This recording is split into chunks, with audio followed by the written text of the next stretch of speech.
Welcome into the Dallas Cowboys Report. I am Tom Downey here with the rumors and news you guys need to know around America's team. We begin with the story on the Connors. Is McGovern now going to be benched for Williams? I'm going to give this one 3 stars for now. It was kind of hinted at by Mike McCarthy, some media reporters for the Dallas Cowboys as well. I'll tell you what, I would like to see this one go down. I am over the Connor McGovern experiment. He has simply struggled at the left guard position. Now, the assumption here is that Connor Williams would take over at left guard. I still wonder if maybe next year, when Williams is not under contract, if La'el Collins could move to left guard, give him a full offseason of that transition, making life a little bit easier. I'll say this. I understood why the Cowboys wanted to try Connor McGovern. Connor Williams had become penalty boy. McGovern is under contract next year. You want to see if he can be your left guard or if that's going to be a key area of focus in the offseason. But we've seen enough now. It is time to go back to Connor Williams. Yes, the penalties are an issue. I understand that. The on-field play, the stats, the trust from your quarterback, the results, the film, it is all very much in favor of Connor Williams, even with the penalties. The offensive line has not performed the same since McGovern was inserted at the left guard position. The shuffling, I fear, has significantly impacted this team, and I do worry that Williams might not be the same guy once they go back to him.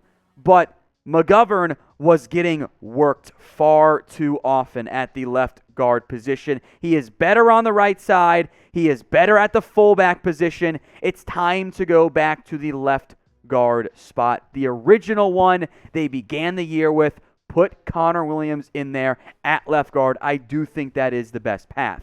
The offensive line overall for Dallas began the year pretty damn strong, and then they've been shuffling. They've had McGovern at left guard. They did the really weird, and I'll be honest, stupid thing of swapping out players mid-game for a singular drive. They've bounced around the different tackle spots because of injury and because of, La'el Collins and Terrence Steele, and Steele got COVID. It's been a rotating door outside of center and right guard, and I don't think that's a very good thing for an offensive line. So I think at this point, it's time.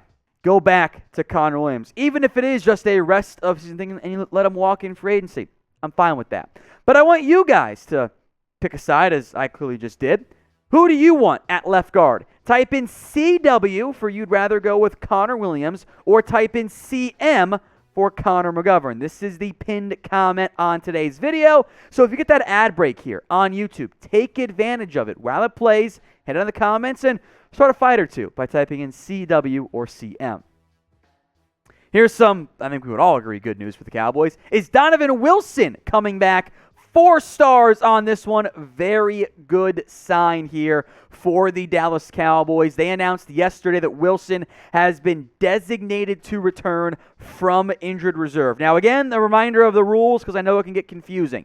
This opens a 21-day practice window, which Wilson is practicing now for Dallas, for him to return to the active roster. It is not a it is not a minimum time, it is a maximum time, meaning he could return to the active roster at any point in the coming days. Dallas at this point has not done that. There will need to be some more roster shuffling for Wilson and Nahshon Wright.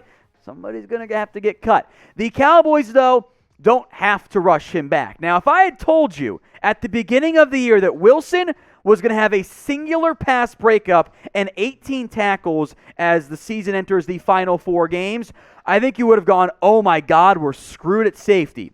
That has not been the case, however, for Dallas, as Jaron Kearse has been one of the best value contracts in the NFL. Malik Hooker, Damontae Kazee have at least met their own contract expectations. Dallas invested the least amount of money draft capital at safety than any team in the NFL. And at minimum, they've gotten above average play. So once Wilson comes back, who are you playing at that position? Opposite Jaron Kearse. Who's safety 2 for you in the Dan Quinn defense? Type in DW for Donovan Wilson, or you can type in DK for Damontae Kazee. Get those votes in right now.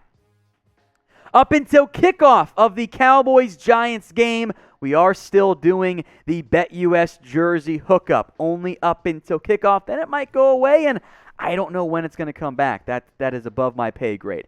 Here's how you can get the jersey. Number one, go to chatsports.com/bet and use promo code Cowboys125 when you sign up and deposit at least $100. That is how you know that you'll get a 125% deposit bonus. If you do those steps, email us jersey@chatsports.com. We are down to 2 groups of jerseys. Dak Prescott and Zeke Elliott, both of them in the Navy. Official NFL jerseys. We'll need your BetUS account number, screenshot of your first bet, plus like your shipping info, size, etc. Getting a bit low on the sizes, just keep that in mind. Email us jersey@chatsports.com if you guys have questions or once you've signed up and deposited. I'll put the email for you guys in the comments. Once you send us an email, you'll get a quick response of all the steps. Just make sure you follow those. jersey@chatsports.com. From Zeke to Tony Pollard. Is Pollard going to be a go against the New York Giants? For me, this is firmly in that rumor category. 2 stars on this one. Not a done deal either way. Pollard did not practice on Wednesday, which I think was a bit of a disappointment since there had been some hope, even bordering on outright expectation, that Pollard was going to be able to go. That did not end up happening. Thursday, though, we don't have the full practice report yet, but Thursday he did get some work in. That is a positive sign for the Dallas Cowboys and for Tony Pollard being able to be out there and being able to play against the Giants. Now, do you need Pollard against New York? No, but it'd be nice to have him if he's able to play. Speaking of the Giants, we have surpassed that poverty franchise in terms of subscribers, 117,000 to 116,000. So it is still close. Help us keep that lead, because if the Cowboys Report has more subs than the Giants does come kickoff, I'm pretty sure that means Dallas is guaranteed to win. It's in the terms of service on YouTube and to be an NFL fan. Hit that big red button and subscribe today. Back to Pollard now, as he has been an impactful player for this Dallas Cowboys team on the ground and through the air. The touchdowns have gone to Zeke, but Pollard has been a fantastic lightning option for this Dallas Cowboys offense. Explosive. Of course, he did injure that foot on the long touchdown run against the New Orleans Saints. If Pollard is unable to go, it means there will be more of Corey Clement at the running back position. He is nothing special. He's solid-ish. He is a Giants legend, so revenge game maybe for Corey Clement. Maybe you make him the captain against them on special teams.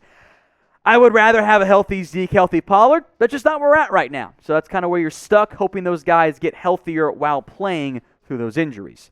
So what is the percent chance you think that Tony Pollard is able to play against the Giants? 5, 10?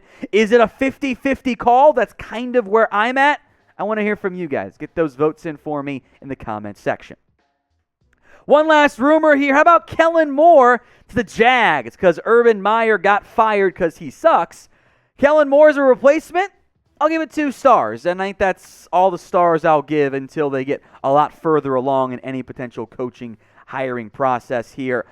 Moore is already being linked, and this is more speculatively, as a replacement because NFL teams want a young offensive mind, especially when you've got a young quarterback in Trevor Lawrence. I do think Moore will draw interest this year from the NFL, although I think it's fair to point out the offense hasn't been that great for Dallas in recent weeks, and I think the scheme is at minimum, and the play calling, a part of that. I do think Moore's stock is a little bit down. I think maybe a guy like Brian Dable, Byron Leftwich will have more command of interest. But I do think Moore will have interest. I mean, there aren't that many great young offensive coordinators out there. NFL teams always trying to find them. That's how Jason Garrett got an OC job after getting fired by the Dallas Cowboys. So we will keep an eye on Kellen Moore. If you want to keep him or not, I get it. But that'll be a off-season, a future Tom problem, as I like to call them. Before we go, some news on the Cowboys' schedule. There's been a change. No, not to the game status or anything. It's still Giants, Washington, Arizona, and Philly to end the year. But as I think we mentioned on our live show on Tuesday, who knows, I've got new dad brain. I forget stuff all the time. the Cowboys-Cardinals game time has changed. Dallas and Arizona has been bumped up into the late afternoon window, 4:25 Eastern. What this means is this is going to be the game of the week. I'm 95% sure it's on Fox, by the way. So some change there. This will be the prime game of the week for the NFL. Fox gets to keep it in a key matchup. There's massive playoff implications seeding-wise in this one. Still got 2 more games before then, but it will be one to keep an eye out for.